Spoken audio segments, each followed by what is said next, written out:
Evan Mobley's Cavaliers teammates continue to try to goad him into making his case for Defensive Player of the Year. We'll help him out a little bit today on the latest episode of Courtside with the Cavs on SI.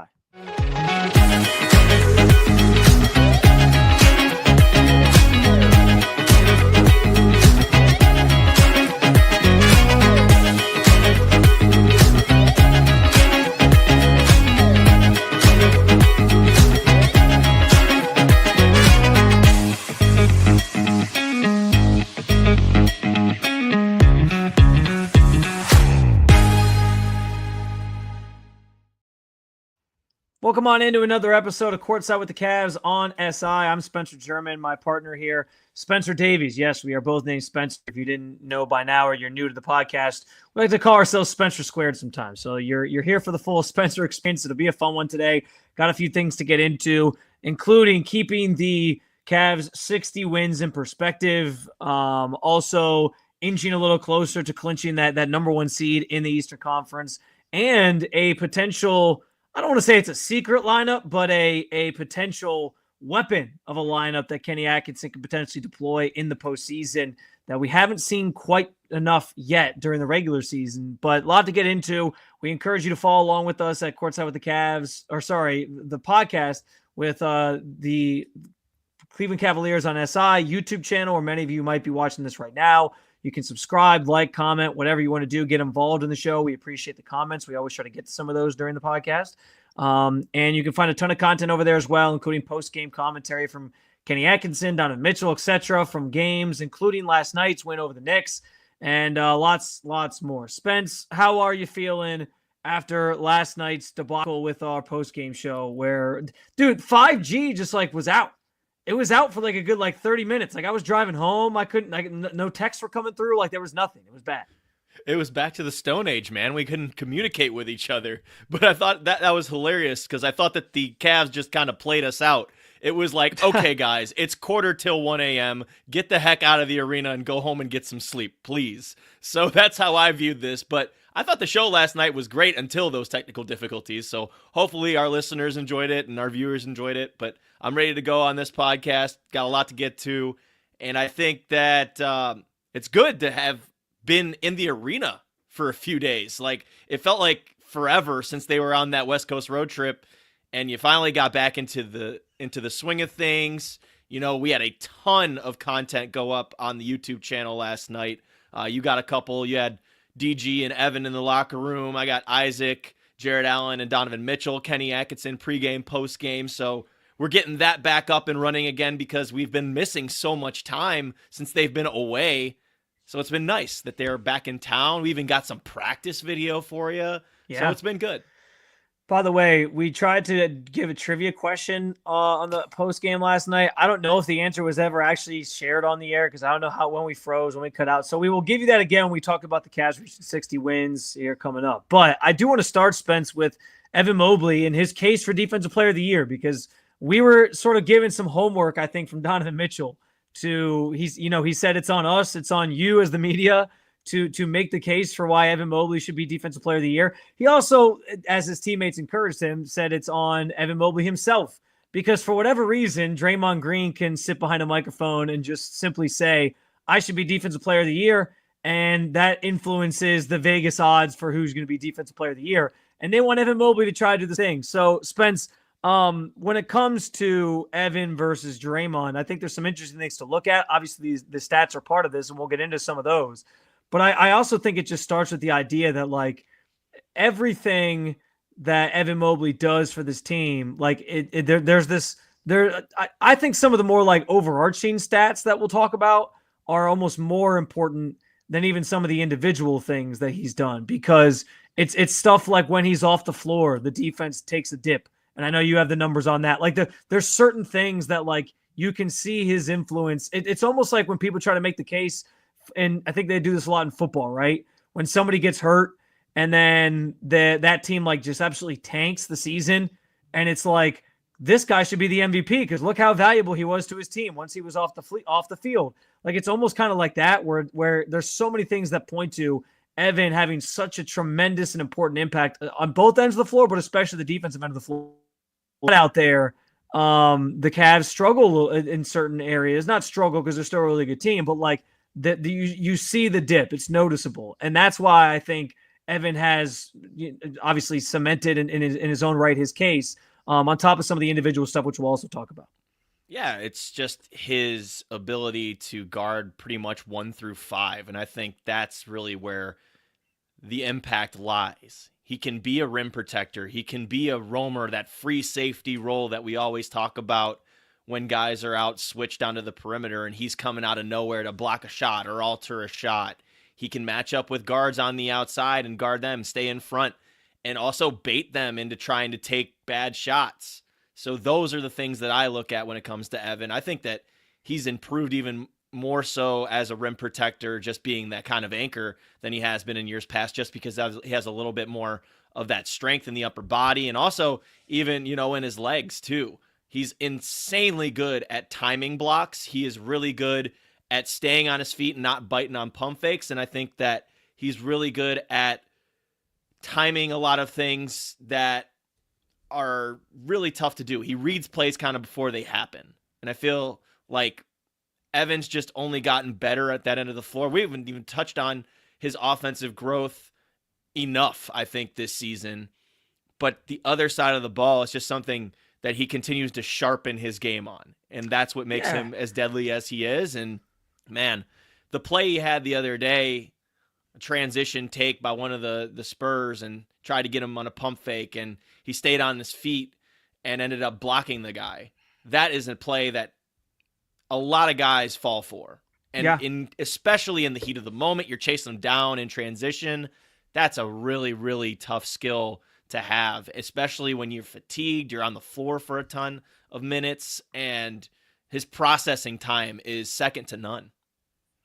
Yeah, and it's interesting with Evan, like ever since he came into the league too, his defensive game has kind of been his what's the phrase I'm looking for? It's kind of been his safety net, I guess is maybe a good way to put it. Like when things weren't going well for him offensively, or if they aren't going for him offensively, he knows that he can still make a massive impact on that end of the floor. And we've been talking about him being a candidate for Defensive Player of the Year for, I feel like, 3, even 4 years now. Like he should be in that conversation because he is that good on that end of the floor. And yeah, the offensive part of it is impressive in its own right, but how much he can influence a game because of the things that he does. I mean, I was even saying last night watching the game against the Knicks with you, like there were so many plays where somebody's driving to the basket, Evan's like chasing, whether it was like he closed out and he was trying to then crash to get to the basket in time, or he was just like sort of shadowing somebody to the basket on a drive.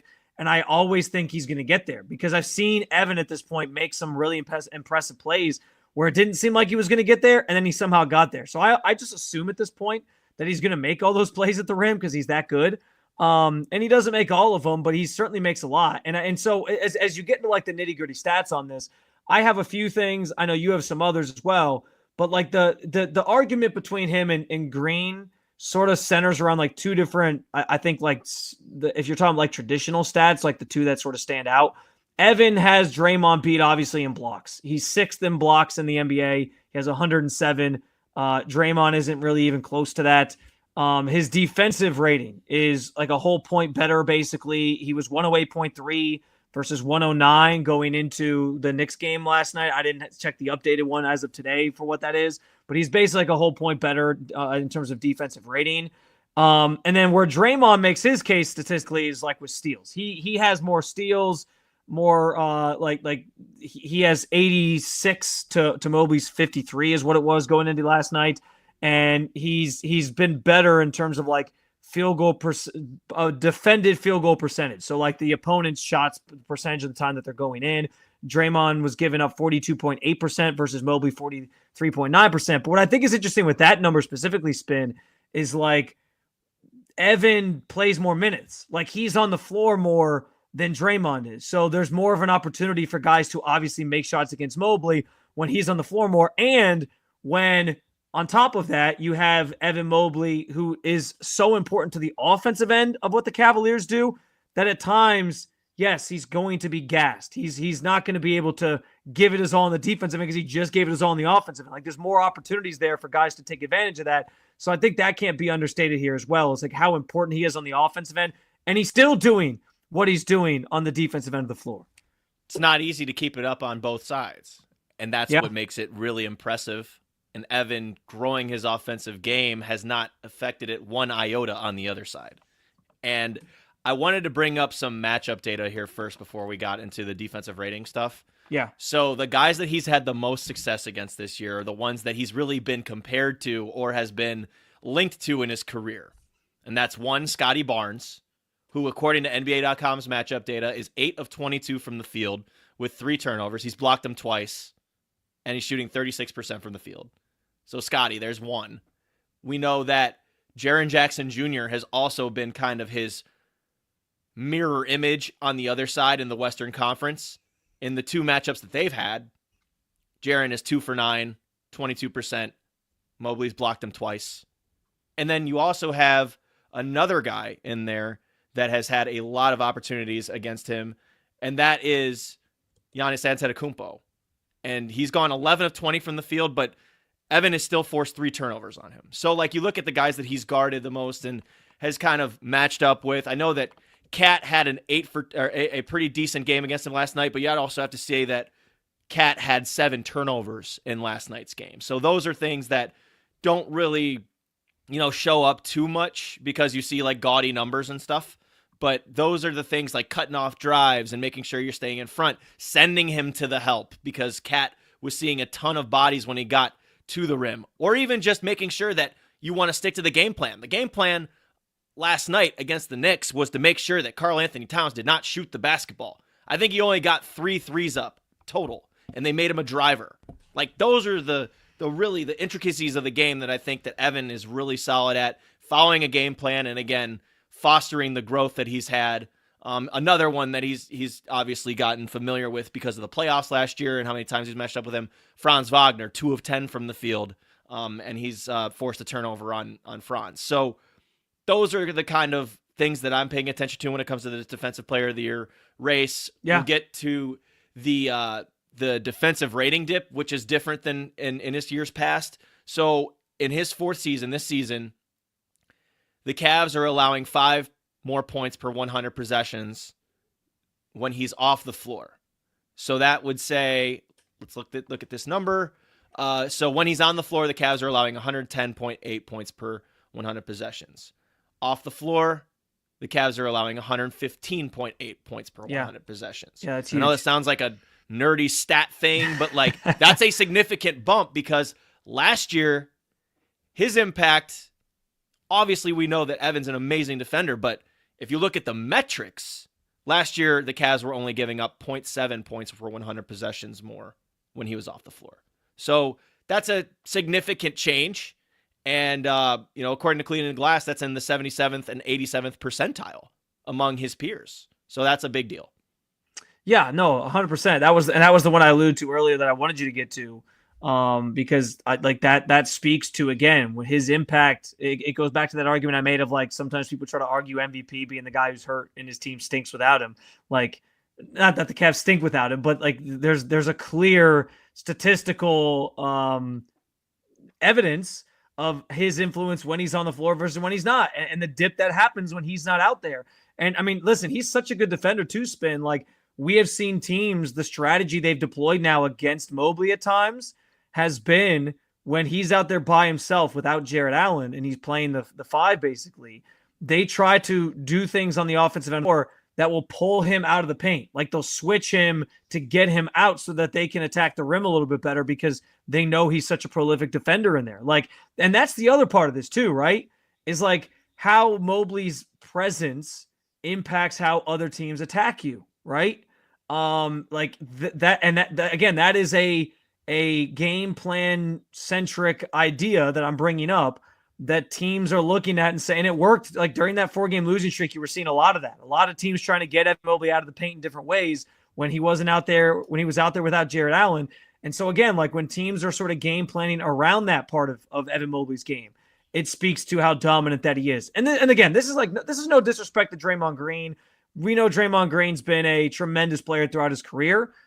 This is obviously a Cavaliers podcast, so we're not going to sit here and make it like the Draymond Green Golden State Warriors show and make his case for him. He did that enough. But I do think it's a little ridiculous that he could just like sit behind a microphone and Vegas odds that way. And I get why the Cavs players are trying to get Evan to do that, like kind of right back in his face. And so it's funny to see them kind of like goad him into it. But yeah, man, like if to me, if Evan hasn't done enough to like plead his case on the court and the numbers don't sort of speak for themselves, and like I said, there's certain things that Draymond has the advantage, steals most notably. But if he hasn't done enough, then like I don't know what else. If the award is just about like who politics the loudest, then what's the point of handing out the award? Like that seems stupid to me. Here you go. Here you go. Here it goes, Spence. I'll say one thing. So you listen to his teammates trying to pump him up and saying, okay, all this big stuff. Like they talk about his help defense. They talk about his ability to switch. They talk about his unreal ability to come from the other side of the floor and on help. And, those are the characteristics. But Jarrett Allen's words after the Knicks games really resonated with me. You see guys that will start a drive and then they'll see Evan Mobley even near the rim and they'll turn around or they'll pass it out to the perimeter. It's a really good point. That right there tells you what kind of reputation Evie. And that's another example of what I was saying. Like teams game plan around Evan Mobley's defense. They stop themselves from like if all of a sudden they're trying to run their offense quickly on a transition to the basket, and then Evan Mobley's there to sort of defend it. Oh, never mind. We're going to bring the ball back out and start the possession sort of just from the top of the key. They change like how they do things because of Evan's presence on the floor. It's exactly the same thing I'm saying, Spence. Like we're on the 100% same wavelength with this. And I think that's one of the biggest reasons, like you allude to, why he deserves the award over anybody. Yeah, and I don't have the contest numbers up here, but I'm sure that he's right up there too with the rest of the guys, or he has to be. For sure. He's done a heck of a job this year, and I mean, he deserves a ton of love in both sides of the floor. But defensively, we know what Evan brings to the table, and his teammates, like you said, are trying to get him to start talking his talk. And he started a little bit. He started a little bit after that Spurs game, asking him about the defensive player of the year and egging him on to start speaking in third person. Says, "Who's the defensive player of the year?" First he said me four, and they're like, who? And he was like, Evan Mobley. And they're like, Mobley. There you go. It was a pretty funny moment. Defensive player of the year. Yeah. It was a pretty funny moment. That was a great video. But it's cool that he's got all that that participation, that encouragement coming from his teammates, and Kenny Atkinson as well, who always is going to bat for his players for these awards, which is really cool to see. Well, I hope that Donovan Mitchell listens to this and he's proud of us for spending the first 15 or so minutes of the show just boasting about why Evan Mobley should be Defensive Player of the Year. We did our part as media members covering this team, and he certainly is deserving of the award as we laid out. But Spence, Mobley, we know how important he's been. He's a big reason why this team is where they are. 61 wins for just the third time in franchise history. If they get one more, they will have the second best record, at least in franchise history. If they win out, they can finish with the best record in franchise history. They get to 67 wins. So still some cool sort of accolades to play for here. And the reason I wanted to touch on this, though, Spence, is because, I understand where, and Donovan Mitchell talked about this the other night after the Clippers game, where it was like, he made the comment about, hey, I'm always going to be the guy who sort of reigns in the parade and says bigger things. Like this doesn't mean anything, but he also did sort of reflect on it. And, Jarrett Allen talked about it too, like understanding like LeBron's imprint is all over this franchise. You look up in the rafters, you see the 2016 banner. The first person you're thinking of is, man, that the LeBron James pulling off the comeback against the Golden State Warriors.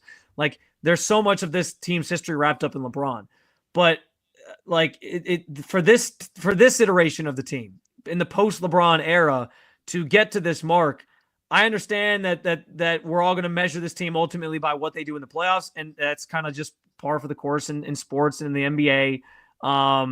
They're going to measure themselves by that, so it's a small thing in the grand scheme of it. But Spence, like I think it still is worth celebrating here and reflecting on a little bit, because like getting to 60 plus wins is hard, especially in this league. I mean, we just talked so much the last couple of weeks about how March is a grind, how difficult it is this time of year. Cavs have a little losing streak they go on in the month of March. and they sort of pull the no plane here at the end, and then they start April with a couple wins here. And it's like, but like to get through an 82 game season and lose less than 20 games, which they're on track to probably do here, like that's damn impressive. And like no matter where the season ends, it would be disappointing if it doesn't at least reach the conference finals. I think for most people, it'd still be disappointing if they lose in that round, because I think people do have visions of chasing the championship here. But if it doesn't at least get there, I think it will be extremely disappointing. But that should not undersell like what this moment and what this ride has been. And I do think, even though Donovan would tell everybody, there's bigger fish to fry, I do think it's worth sort of reflecting on this team pulling off something that's pretty damn hard to do, and also pretty cool in terms of like the landscape of where this franchise has been. For us, absolutely. For fans, they should absolutely celebrate that stuff. But it's all about what have you done for me lately. Yeah. And that's just where we're at. But yeah, 60 wins is nothing to scoff at, guys. Like, it is really hard. Like, March was a bear, and still the Cavs, I think, were like 4 or 5 games over 500. Like that's how spoiled that team made everybody in the first 3 months of the season. Like, that is not easy to do. You amount the travel, the lack of practice time. Can I bring up that stat that Kenny talked about at practice the other day about how at the beginning of the season, he laid out a PowerPoint. Here's how many games we have. Here's how many months are in a season. Here are the amount of recovery days and non-game days we have. And the number was in the lower 30s. That is unreal to think about. And it goes back to that March where they had 16 games. That is not easy to do. That takes a lot of toll on the body, the physical nature, the endurance. Jarrett Allen obviously is somebody who trying to play all 82, of course that's going to affect him. Of course it's going to affect guys who are on the back-to-backs, and that's why the Cavs started to rest guys here and there, and why Ty Jerome is being taken precautionary measurements right now with his injury at the moment. So, yeah, it's a marathon, not a race. And now that we're getting to April, and you're pretty damn sure they're going to have the number 1 seed and home court in the Eastern Conference, yeah, you can celebrate that now, guys. That's okay. Yeah, I mean, I'm not saying race to the team shop and like get a shirt that has like the record song, like their final record on or anything like that. Like the same way I joked about getting like a division champion shirt for the Cavs because the divisions just don't matter in the NBA anymore. So no, I'm not going to tell you to do that. But yeah, like I think it's worth reflecting on this, especially for fans, Spin, because like this fan base can obviously, most people in this fan base can still remember the LeBron James era. It wasn't that long ago. I mean, we're coming up on next year will be a decade since they won the title in 2016. So you can still remember that and remember those good times. But before that, like before LeBron got here, there was a lot of bad times. And like the Cavs history before that was largely just wrapped in like falling short to Jordan in the playoffs all the damn time. Like there was a lot of disappointment, like the Stepien rule being created around the owner, the former owner, just like trading away draft picks all the time. So I just don't want it to be lost in the shuffle of this is, I guess, the larger point I'm trying to make here, because yes, the playoffs are what matters most. I agree with that. You agree with that. Like they will be measured by what they do after April 13th and beyond. We know that. And that's okay. That's what you should treat your sports teams with, that level of having some sort of goals and expectations. Like it's okay to have expectations for your favorite teams. You should. That's the whole point of fandom.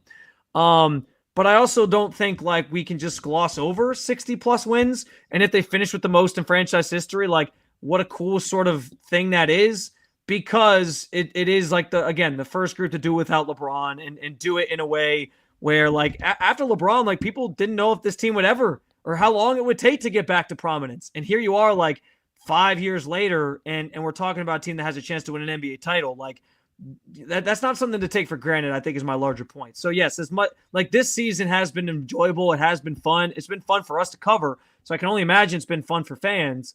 Like the joy of fandom, the excitement of watching your team play and put up a record season like this is something that shouldn't just completely get thrown to the wayside just because, depending on where they lose in the playoffs. I know it probably will for a lot of people, but it still should be like looked at in its own, I guess, microscope of okay, this was still a fun season with more to come, I think is the way to put it. And that not if they win it all. They'll be able to appreciate all That's of it true. if they end up winning it all. That's true. So well, and if they win a championship too, like they, like they talk about getting out from LeBron's shadow, they would do something LeBron never did. He had 2 teams that won 60 plus games, and neither of them won a championship. This team would be the first to do it. So it would be the perfect payoff to a memorable season like this. Speaking of payoffs, by the way, Spence, I want to give you the roster, the lineup again, just in case, because I don't know what happened last night. 5G was out. The towers were down. I don't know. Something was going on. And we kept trying to give you the answer of like the last time the Cavs won 61 games, what the starting lineup looked like. And people, I don't know if they actually got the answer because I don't know when it cut out, what was caught, what wasn't caught. So I'm going to give you this here now so you guys can know if you got it right last night. But the last time the Cavaliers won 60-plus games, the start of the season lineup was... Let me say it. Let me say it. Yeah, okay, you can take the reins. You take the reins. I want to say it. At point guard, Mo Williams. Cavs legend. At the 2, Anthony Parker. That was the one you couldn't get. I could not get Anthony Parker. At the 3, the King, LeBron James.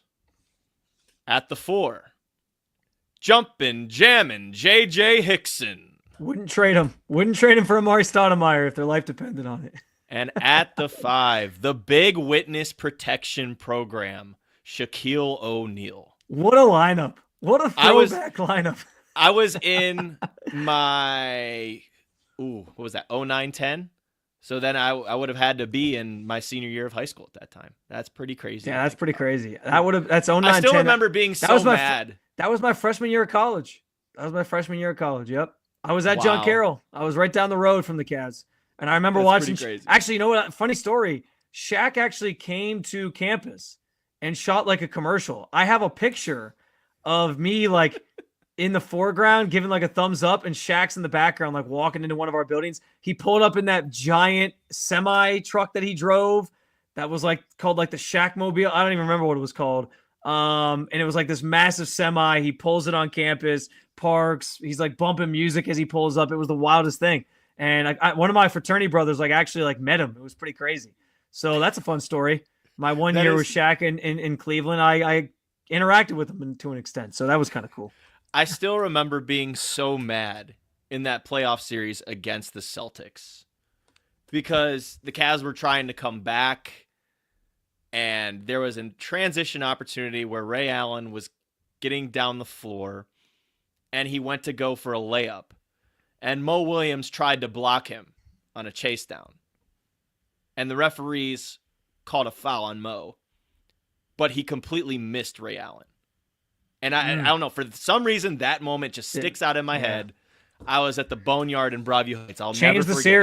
Change the series forever. Change the series. But hey, can I ask you a question? Didn't we enjoy those seasons? Didn't we enjoy those seasons with LeBron? They were enjoyable seasons. And having those big regular seasons and playoff moments like his shot against Orlando, for example, or how much fun we had when we saw him drop that 25 straight against, Washington, and then, the dominance against Detroit individually.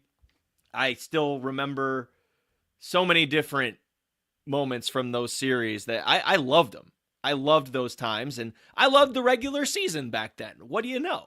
But because our attention spans and our lack of ability to pay attention to things now, it's like, we want games to be 2 minutes long. We want seasons to be 10 games. And let's figure it out and then figure out where the next guy's going in free agency or at the trade deadline. That's what we want now.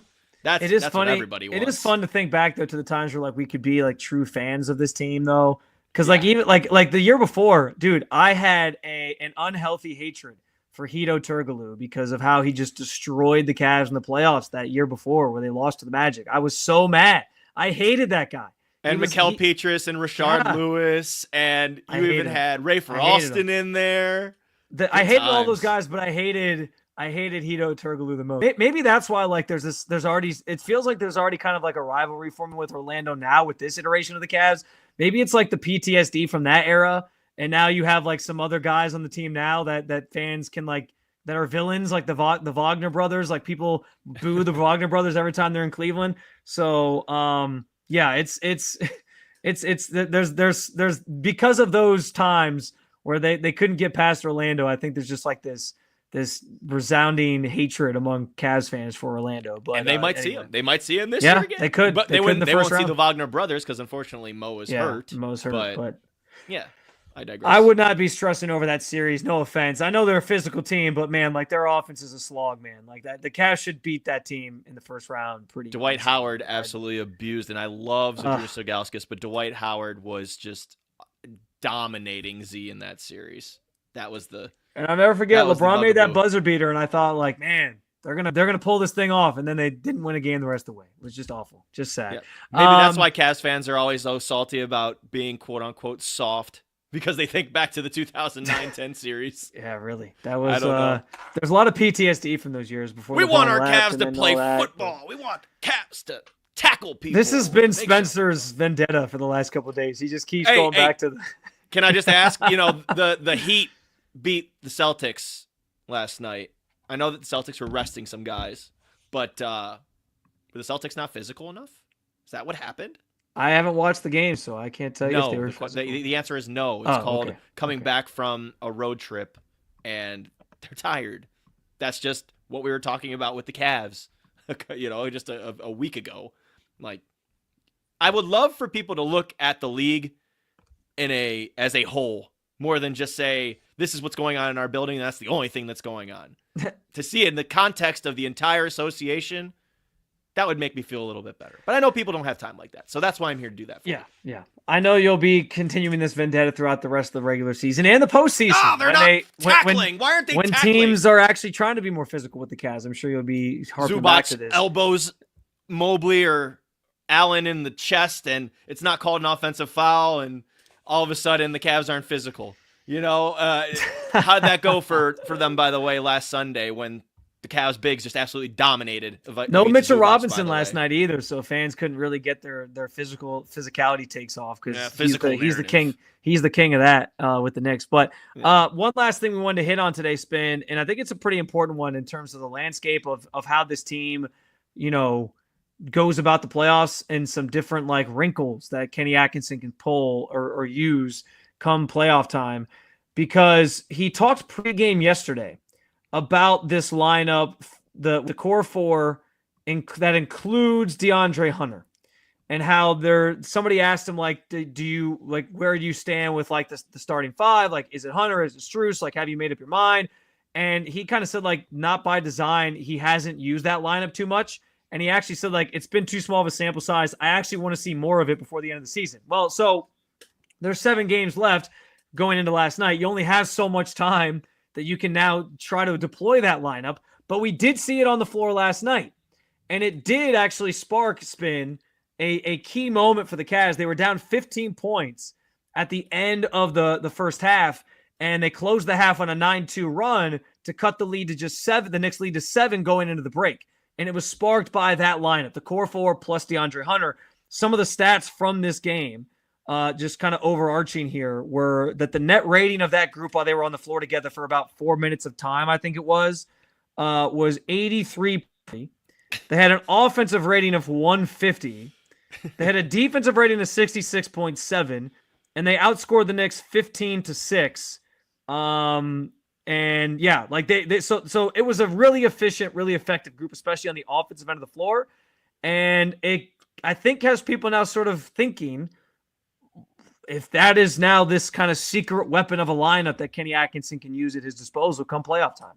Oh, most definitely. I do laugh at the 180. Like I know this is not your fault. This is just how the numbers get inflated, because the defensive rating and the offensive rating are amplified, because that is 100 based on 100 possessions played. Yeah. So they're really kind of predictors. If you want a more I guess, a closer number, you can look at this, and this is according to Cleaning of the Glass, and I'd love to put this up there.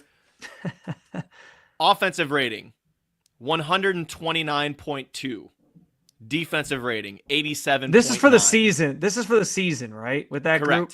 Yes. Okay. That is in 65 possessions. So we're almost to 100 total possessions, but that's a little less, I guess, extreme than the number you put out there for the 4 minutes they played last night. They are not turning the ball over when on the floor together. They are turning other teams over when they're on the floor together. Their free throw rate is insanely good offensively, and their opponent's free throw rate is awful. So those are the big parts of this that really make sense. Now, for some reason, their team shooting percentage isn't great. So that's one that's interesting. And also, they're not the great rebounding from is three atrocious. The rebounding is atrocious. Yeah, and they're only shooting 35% from three, that group. But I think that more so, I don't know what the indicator for that is, but because it's not like that group is bad or devoid of 3-point shooting. DeAndre Hunter can knock him down. We've seen him do it all year since he's gotten here. We know Donovan can. We know Garland can. Maybe some of that was like when they were on their slumps, respectively, like they were just struggling to knock him down. I don't know, but I don't think that the 3-point shooting is really an issue for that group. But yeah, like you highlighted a lot of the things that stand out. And to your point, like 65 possessions, they've played 8 games together and they average just over like 4 minutes together on the floor. So to Kenny's point, it is a small sample size. We have not seen a lot from this group just yet in terms of seeing them deployed on the floor together. But it's an interesting, these stats are interesting in terms of like wanting to see more. Like they're intriguing to me to see what that unit can do if they're out on the floor for a longer period of time, or if they start the game together and then maybe end the game together.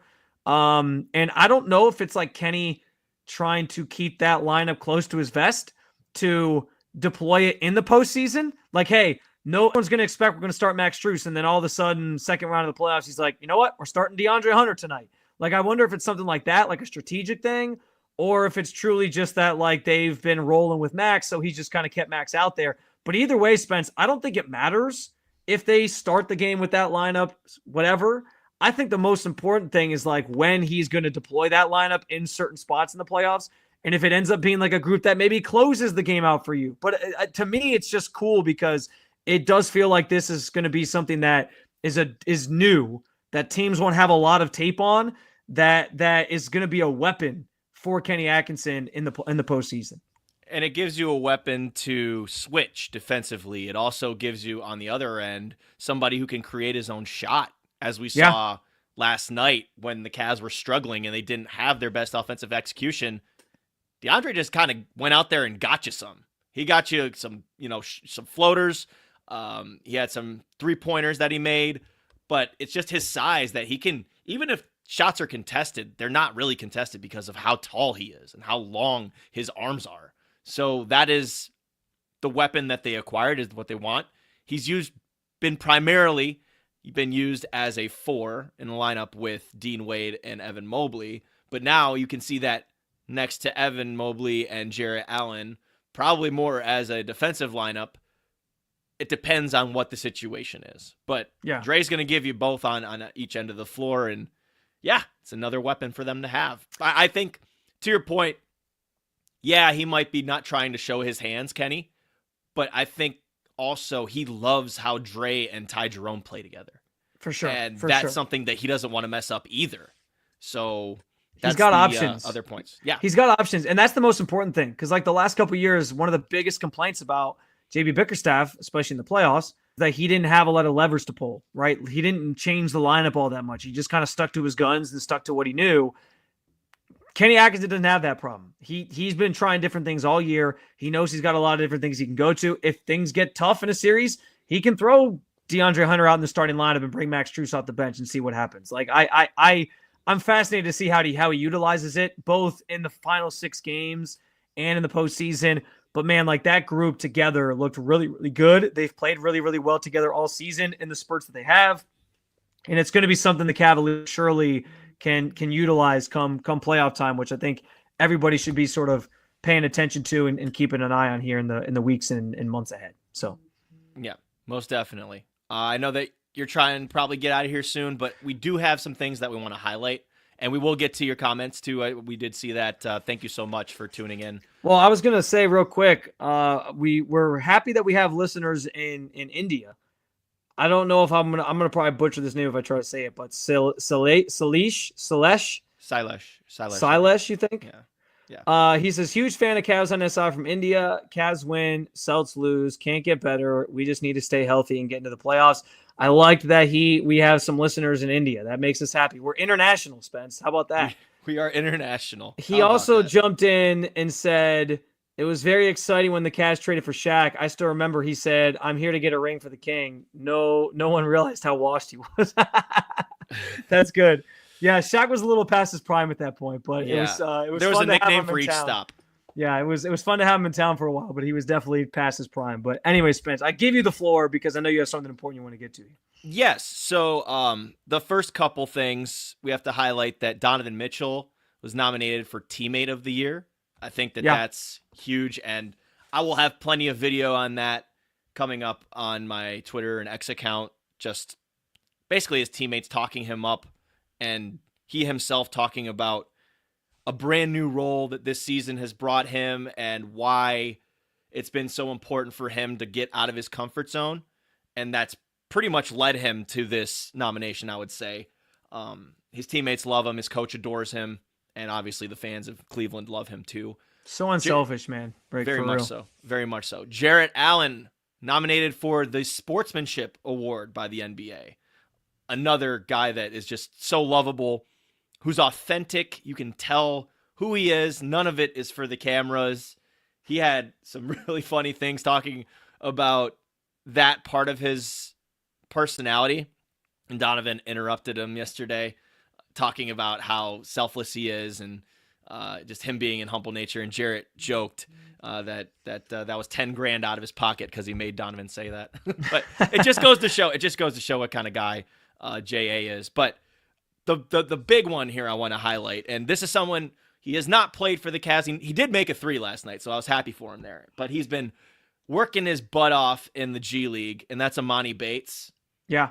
Man, he has really been just behind the scenes grinding and doing so much for his development. He's still so young, and we know he's on a 2-way contract. He's been on a 2-way contract for 2 years.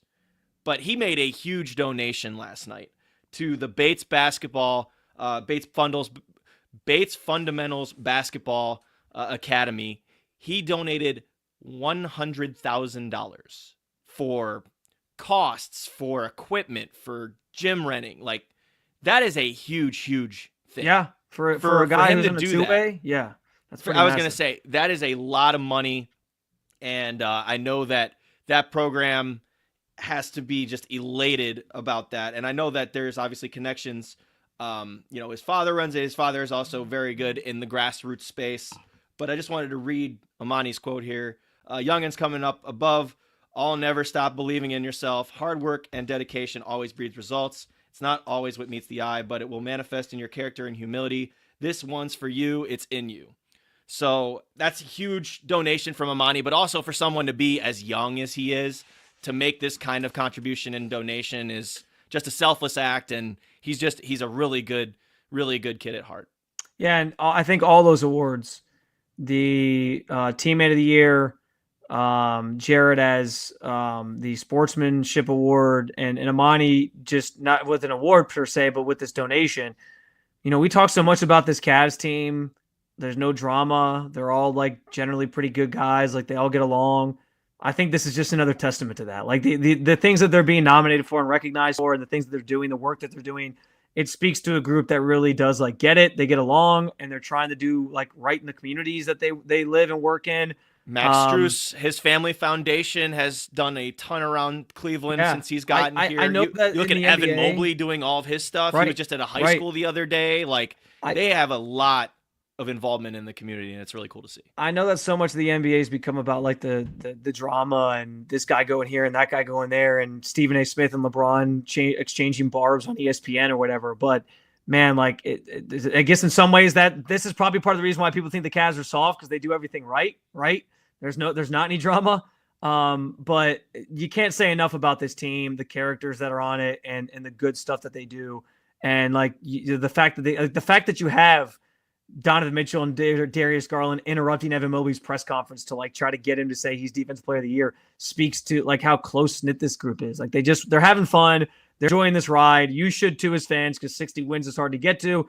And hopefully it's just the beginning for this group with the playoffs just around the corner. But a lot of good stuff and a lot of good stories, positive stories coming out of this team here in the last week, and rightfully so, because they're a really stand-up group just in general. That's going to do it for – I'm glad Spence got that in here at the end. For Spence and I, do want to remind you to like, follow, subscribe, even review or comment on the Courtside with the Cavs and SI podcast. You can find it wherever you get your podcast, but also right here with some of you might be watching at the Cleveland Cavaliers and SI YouTube channel, where we have a ton of other content for you as well. Post-game press conferences from this past week, the Knicks game last night, the Sunday game against the Clippers, and we'll have more for you here as the regular season rounds out, and of course throughout the playoffs. So stay in tune with all things Cleveland Cavaliers, the Cleveland Cavaliers on SI. For Spencer Davies, I'm Spencer German. That's going to do it for this episode, but we'll be back with plenty more coverage of your Cleveland Cavaliers, and of course, more episodes of Courtside with the Cavs on SI.